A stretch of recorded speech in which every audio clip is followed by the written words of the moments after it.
Magandang hapon, Pilipinas at buong mundo. Naitay Kapuso, pahiram po ng 20 minutes ng inyong hapon. Ako po si Boy, and welcome to Fast Talk with Boy Abunda. Kasalukuyan, meron ho tayong 2,543 people in the studio. Maraming salamat sa lahat ng mga nanonood po sa atin, sa ating mga live streaming channel sa Facebook at YouTube, at nakikinig po sa atin sa DZBB. Welcome to the program. Ngayong darating po na Sunday, May 12, on Mother's Day, mapapanood po ninyo ang aming monthly TV special na ang pamagat po ay My Mother, My Story. Sa ating unang episode ay makakasama ko po si Luis Manzano as we talk about his journey towards becoming who he is today because of his mother, the star for all seasons, Miss Vilma Santos. Napakagandang kwentuhan po nito. Pero dito sa Fast Talk ay hindi lamang isang araw ang Mother's Day because buong linggo po we will pay tribute to all mothers. Mga nanay, para po sa inyo ang aming mga palabas ngayong linggo. At sisimulan po natin yan ng isang mag-inang parehong maganda. Sino kaya ang mas maganda sa kanilang dalawa? Talented at napakabuti po ng puso. Naitay Kapuso, please welcome Michelle and Isabel Ortega.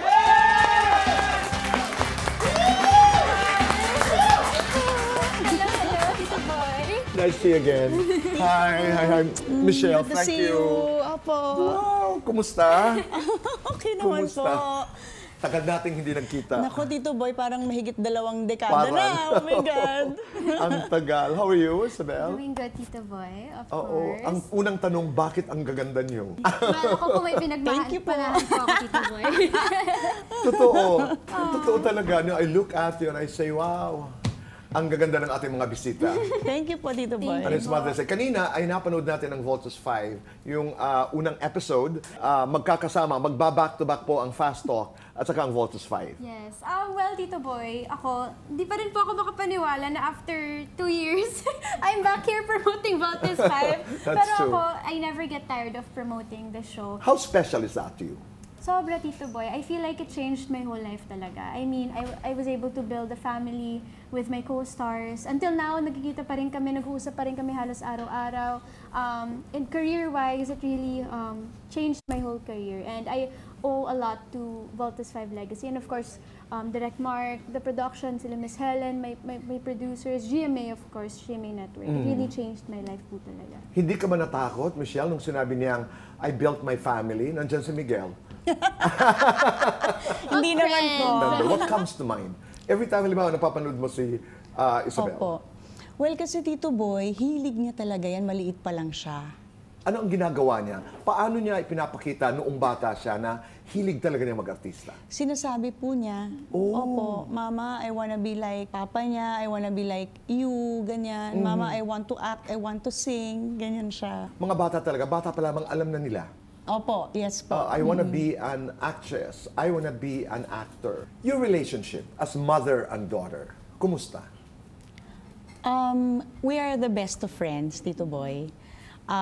Very honest kami sa isa't isa. And best friend ko siya, so parang ano kami, magkasangga talaga. Walang hindi pwedeng hindi pag-usapan.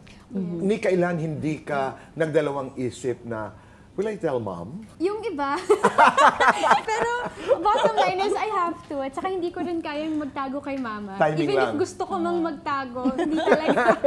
And both of you sing. Yes. Di ba? I got it from my mama. Yes. Oo. How did you raise your daughter? Very honest ako sa kanya. I don't keep secrets para ganun din siya sa akin, Tito Boy.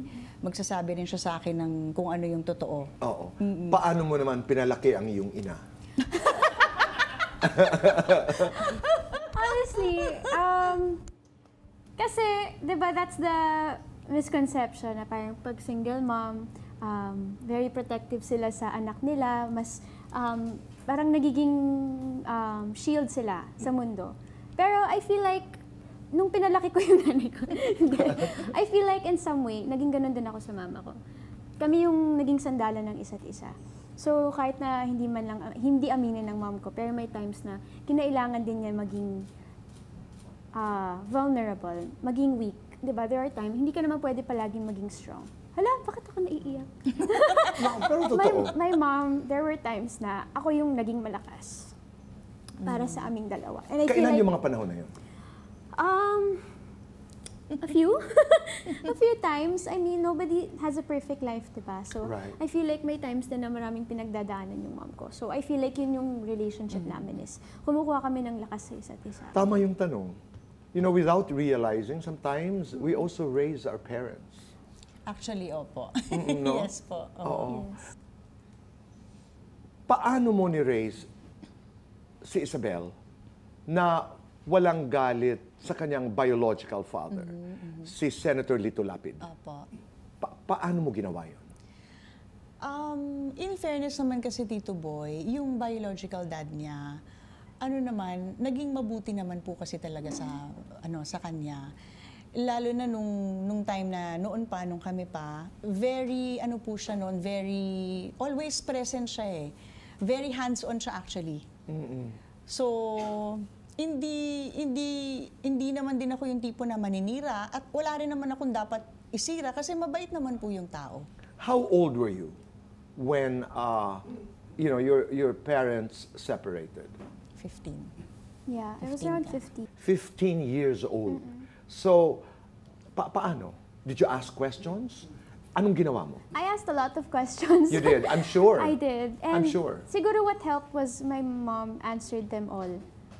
And she was very honest with me. And if my mom was the type na itatago niya sa akin yung totoo, kung ano man yung totoong nararamdaman niya, hindi ko siguro maiintindihan, Tito Boy. Pero dahil naging tapat po siya sa akin, naiintindihan ko po. And mas nag-root po ako sa mama ko na, Mami, mas kailangan mo maging masaya. What were you trying to tell her when she was saying, bakit kayo naghiwalay? How are you feeling, Mom? I had to be honest lang, Tito Boy. So sinabi ko sa kanya, the kind of relationship that I had with her father, may lifespan lang yon.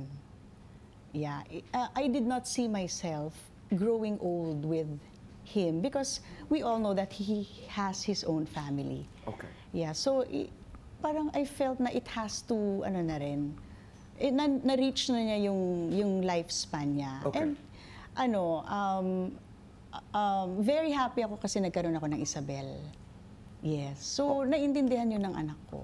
How was that journey, Michelle? Without having to intrude too much, you made that choice. Wala ka bang pangamba na hindi ka mauunawaan ng anak mo? Na pumasok ka sa isang napakakomplikadong relasyon? Oo. Because you made that choice. Oo. Hindi po. Kasi Isabel grew up knowing also that her father also has Okay. a family din talaga na tunay. Opo. Ang importante ang naririnig ko, hindi kayo nagsinungaling. Hindi po. Kumusta ang relasyon mo sa tatay mo? Good po. It's really good. I feel like he's very proud of all of the businesses na, na napatayo ko na, nung nakapag-graduate ako. And sa career mo din. And sa I'm career sure ko, he's very of you. proud. Lalo na rin sa Voltes 5, nakanood din daw siya. Does So, he ask you about boys? yes po. Actually po, yan po sa meeting po na yan, napakilala ko po si Miguel sa kanya. Oh. Opo. So anong reaksyon ni Lito kay Miguel? Siyempre, may pangaral. Ayan, na-meet na niya. And, Anong sabi? ano This is po- interesting. Yes. Actually, mas stricto po yung nanay ko eh. So, mas sa nanay po ako kinabahan. And mas sa nanay, parang ang sinabi lang po ng papa ko is, alam mo ng nanay mo. Nung sinabi niya na opo, then, okay, naging chill na siya. Kasi alam niyang mas si mama yung pulis sa kanilang dalawa. What about financial support? Hindi nagkulang si Lito. Never naman po, Tito Boy. Never naman po. Si Papa pong nagpaaral sa akin. Kasi pinag-uusapan natin yung personal, Yes. emotional Opo. In fairness, support. Lito. In fairness. Si Papa po nagpaaral sa akin. And very grateful ako for that. Okay. Karera, wala naman siyang reklamo. Voltus 5, proud siya. Yes, pinanood ko po sa kanya lahat ng action videos ko. Pati may isa pa po akong action video na ginawa. Ginaya ko pa yung mga signature moves si Papa. Sabi niya, Katulad nung- sa akin yun na. Talaga? Gumagano pa si Papa. So very happy siya, of course. Sabi niya nasa dugo. So ako, Proud. Of course. Kasi pinagmamalaki ko siya eh. Di ba? Right. Ako naman ang naiiyak. Michelle, Isabel, we'll have to do fast talk. We have 2 minutes to do this, and our time begins now. Isabel, mama's girl, papa's girl. Mama's girl. Me time, party time. Me time. My label, wala. May label, pero saka na. Saka na. Oo, hindi. Tumakas na kay mami. Hindi. Oo, Hindi hindi. kaya. Nahihigpitan kay mami. Opo. Huling message sa'yo ni Miguel. Good luck. Song para kay Michelle. You are. Song namin ni Mama. Michelle, awitin para kay Isabel. Nothing's gonna change my love for you. Oh, stricto o supportive? Very strict. Glam up, dress down. Glam up. Michelle, what makes you sexy? Feeling ko lang, Tito Boy, sa sarili ko. No, it starts there, di ba? Yes. Michelle, pamilya o sarili? Family. Para sa inyong dalawa, sinong mas chismosa? Sino ang mas madaldal? Siya po. Sino ang mas conservative? Ako po. Sino ang mas maarte? Mama po. Mama, sumagot ka rin. Sino ang mas conscious? Parehas? Parehas, opo. Sino ang mas magastos? Siya po. Sino ang mas mahilig sa K-drama? Ako po. Siya. Sino ang mas nililingon ng boys? Siya po. Mas kinaiingitan ng girls? Siya. Is that lights on or lights off? Go! Off. Off. Oo. Nagiging-off ka din.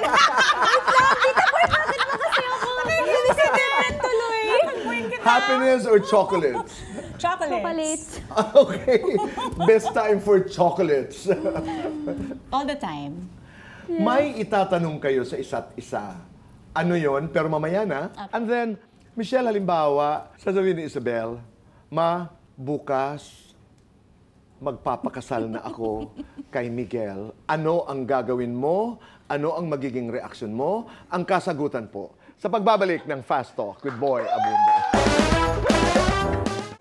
We're back on the show. Kasama pa rin po natin si Michelle at Isabel. Let's go to the questions that you wanted to ask each other. Ano ang nais niyong itanong sa isa't isa? Ano yung pinaka-importanting leksyon na natutunan mo kay Mama? Always save something for yourself, siguro. Natutunan ko yun sa'yo na hindi ka dapat magbigay ng lahat. Ng buong puso mo. Kahit pamilya pa yan, or lalaki, or kahit kaibigan, palagi ka magtitira para sa sarili mo. Yun yung palagi niyang tinuturo sa akin. What is your question for Mama? Are you proud of me? Super anak, Diyos ko, beyond words. Diretso yun, ha? Kaya- Walang hinga yun. Are you proud? Super. Di ba? Kung meron man, Tito, hihilingin ng isang nanay na maging anak, anak ko yun. Napakatalino, napakabait, obedient. Obedient. Opo, obedient. Maganda yun. Nung una mong nakilala si Miguel, ano yung initial feeling? Yung totoo, Michelle. Alala ko lang yung first time mo na kayo nagkakilala.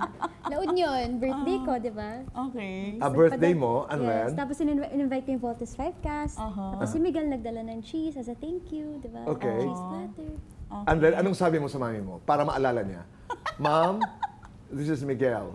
Pero friends pa lang po kasi kami talaga ng Tito Boy. Okay. So he met Miguel, she met Miguel when we were friends. Okay. Reaction. Mukha namang mabait tong batang to. Tita, opo, nagpopo naman siya, ganun po. Aha. Pero may titig kang kakaiba na, Parang feeling ko, parang may gusto to sa anak ko. Parang ganon. Tapos ako naman Lumabas. din, ako naman din feeling ko, teka, parang gusto din to ng anak ko. Ayun po, ramdam ko dito. Opo. so may pangamba ka. Opo, medyo. Medyo. Hypothetical. Yun nga, sabi ko nga halimbawa isang araw, sasabihin ni Isabel, Ma, we're getting married tomorrow. Anong gagawin mo? Sa ngayon, Tito, hindi pa talaga pwede. Opo, hindi po talaga ako papayag. Oo. Kami rin naman, Tito Boy. Kami rin naman po Oo ni naman. Miguel. Sa That's why the ngayon, question is really oo. hypothetical. Oo, sila naman wala ring balak. Opo. Pero I just wanted to measure. Hindi. I just wanted to measure kung nasaan ka talaga, Opo. Michelle. Hindi ka talaga papayag. Hindi pa, Tito. 25 pa lang yung anak ko, hindi ko pa matatanggap. Pero you like him. Mabait naman po yung bata dito. Mabait yung bata. Oo. Pag sinabi kasi ni mama na approve na sa kanya, akala niya for kasal na. Ano pang mga rules niyo sa dating? Well, si mama po, ang pinaka naaalala ko is, bawal umuwi ng before sunset. Ng after sunset. Yun yung mga first few rules niya, lalo na nung bago pa lang siyang nanliligaw Parang sa ang aga naman nun. Parang vampiro, di ba, Michelle? Tito Boy? Ginawa po akong vampiro ng nanay ko. Pero, I mean, more after time naman, tinatrust na rin naman. Nag-adjust na ng oras. Yes, nag-adjust na ng konti nung... Siyempre, Tito Boy, babae yung anak ko eh. Di ba? Tapos kabago-bago lang, akit ng ligaw. Wala nga naman, iuwi niya yung anak ko ng alas 11 ng gabi, di ba, Tito Boy? Oo. Siyempre, bago pa lang, ay, lunch lang muna kayo. Okay. Saka, on the way pa lang po kami sa paglalansya namin, anak, uwi na. Ganun. Papunta pa lang, hindi ba natatapos? Hindi pa natatapos, hindi pa nga po kami nakakaupo. Uwi ka na. Oo. Iba. Yes. Ibang mama. Yung mga dati na kasing nanliligaw sa kanya, Tito Boy, tineterrorize ko. Oh, Opo. paano ka mang-terrorize? Layuan mo ang anak ko. Kaagad? Opo. Opo. Oh my God. Bawal siya mag-boyfriend. Bawal pa siyang ligawan. Ganun po ako ka-stricto talaga. Diretsa noon. yan. Yes po. To their faces, Tito Boy. Oo. Yeah, Pero yeah. si Miguel, hindi pinagdaanan yun. Wala naman sinabi si Mama ganun. That's a good sign, Yes. Isabel. I take it as a stepping stone, Tito Boy. Little at a time. That's a good sign. Yes, but That's a good sign. I understand my mom, and I know she just wants to protect me. And Michelle, happy Mother's Day. Ay, thank you, Tito Boy. Yes. Thank you po. Isabel, last question. Sino ka nang dahil sa iyong ina? I am strong, I'm independent, and I'm brave Because of Mama. because of Mama. Isabel, maraming salamat. Tito Boy! Thank you, Isabel. Thank you. Thank you po. Michelle, thank you. Thank you, Tito Boy. Alam ko na ang Thank you so importanteng word ngayong araw na ito, obedient. Akala ko, Tito Boy, turn around. Pangalawa, turn around. Happy Mother's Day. Thank you, Tito. Maraming salamat. Isabel, thank you. very Thank you so much. At aabangan ko ang iyong pagbabalik. Thank you po. Maraming salamat. Nay, Tay, Kapuso, maraming salamat po sa inyong pagpapapasok sa amin sa inyong mga tahanan at puso araw-araw. Be kind, make your nanay and tatay proud. #say thank you. Do one good thing a day and make this world a better place. Goodbye for now and God bless. Alam mo, you're so funny.